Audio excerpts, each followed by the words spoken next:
नमस्कार, बहुत स्वागत है। एफएम न्यूज देख रहे हैं आप। मेरा नाम है अंकुर पांडे और चलिए रुक करते हैं उत्तर प्रदेश से जुड़ी खबरों का। बलरामपुर में 2 दिवसीय दौरे पर कैबिनेट मंत्री मत्स्य विभाग डॉक्टर संजय कुमार निषाद पहुंचे। यहां एफएम न्यूज के संवाददाता पवन तिवारी और संजय निषाद की कई मुद्दों पर खास बात भी हुई। इस दौरान संजय निषाद ने कहा कि हमारी सरकार बलरामपुर में मछली पालन के लिए बढ़ावा दे रही है और सब्सिडी भी दी जा रही है, जिससे निषाद समाज के साथ साथ अन्य समाज के वर्ग भी इसका लाभ उठा सकते हैं, जिसके लिए हमारी सरकार लगातार कार्य कर रही है। और क्या कुछ कहा है, आइए आपको सुनाते हैं। मंत्री मत्स्य विभाग डॉक्टर संजय कुमार निषाद जी को बलरामपुर 2 दिवसीय पे रहेंगे। हमारे साथ सर आपका एफएम न्यूज पर बहुत स्वागत है। बहुत बहुत बधाई आपकी। सर आप बलरामपुर में आए हैं, शाम को ही यहाँ आए हैं सर। बीजेपी के तमाम कार्यकर्ताओं के साथ मीटिंग भी हुई। सर क्या कुछ आपको यहाँ पे नया होना है, क्या ऐसा लगा सर उनके साथ क्या सर मीटिंग की?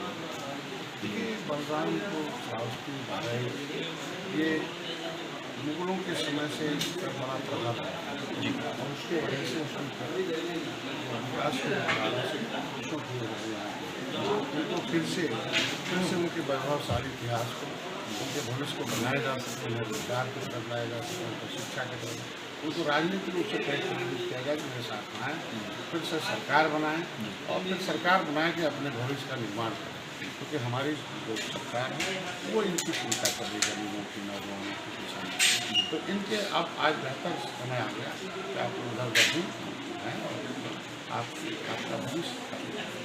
अभी आपको क्या लगता है नया कुछ यहाँ के लिए क्या कुछ कमियाँ हैं? जैसे यहाँ जैसे ये तराई क्षेत्र है तो यहाँ पानी के साधन सिंचाई भी है और यहाँ की मिट्टी भी कुछ अच्छी है, तो हमारे मत्स्य क्षेत्र का पालन जो यहाँ अच्छा हो सकता है। जो ताल वाल हैं तो उसको हम विकसित करेंगे। तो हमारी सरकार जो सब्सिडी दे रही है तो कोशिश करके अधिकारियों के ऊपर जो मछुआ समुदाय कभी सभी ये आएंगे तो ये खुद इन माहिर और इनको अवसर मिला।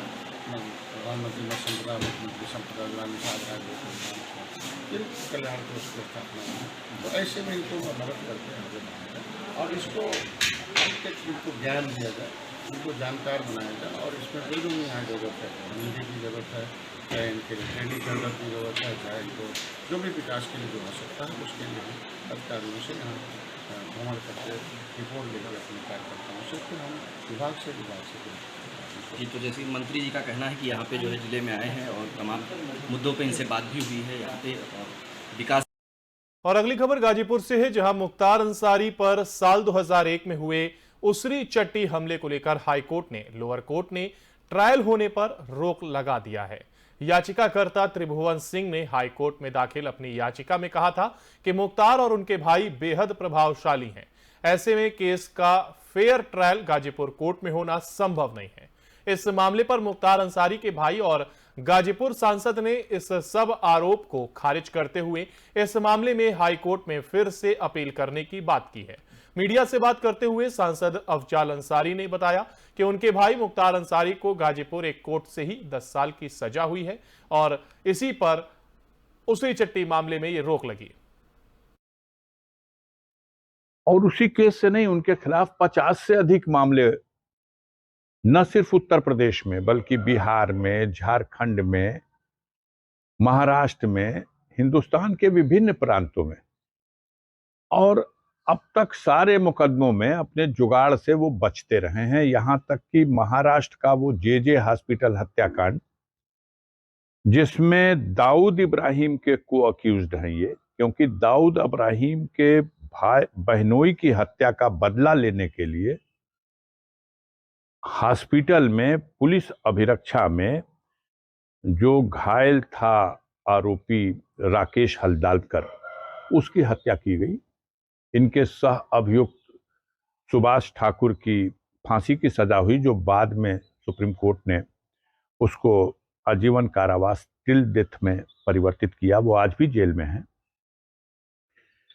अजीब बात है कि सारे केस में बचते चले आ रहे थे। इस केस का भी ट्रायल गाजीपुर में शुरू हो गया, जिसका आपने वर्णन किया है, उसरी चट्टी हत्याकांड। ये 2001 में मुख्तार अंसारी की हत्या करने के उद्देश्य से ब्रजेश सिंह, त्रिभुवन सिंह और उनकी गैंग ने अटैक किया था। उसरी यहां से 5 किलोमीटर दूर मऊ को जाने वाले रास्ते पर एक छोटी सी चट्टी है, गांव है। उसमें 9 इंजर्ड विटनेस जीवित हैं। घटना में कुल 3 लोग मारे भी गए थे। आज तक इस केस का ट्रायल रुका रहे, इसके लिए वो लगातार प्रयास करते रहे कि हमें ट्रायल न हो उससे पहले जमानत मिल जाए, ताकि हम गवाहों को फिर डरा धमका के खरीद लेंगे। और ऐसा हुआ।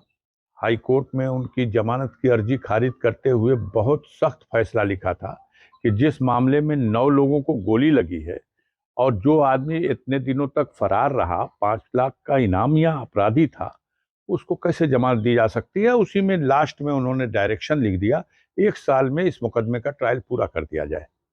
अब ब्रजेश सिंह इस ट्रायल से बचते रहे। इसका ट्रायल पहले इलाहाबाद एमपी एमएलए कोर्ट में था।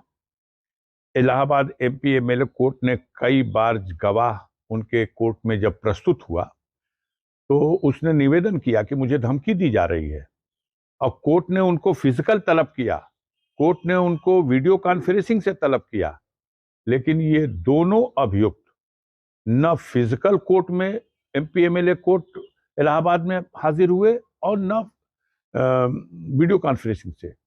और अपने ऑर्डर शीट में उन्होंने लिखा है, इलाहाबाद एमपी एमएलए कोर्ट के तत्कालीन जज ने, जब एक निर्णय हुआ। और बुलंदशहर के जीएस कॉलेज में छात्रों के 2 गुटों में मारपीट हो गई, जिसमें से कई छात्र इस मारपीट में घायल हुए हैं।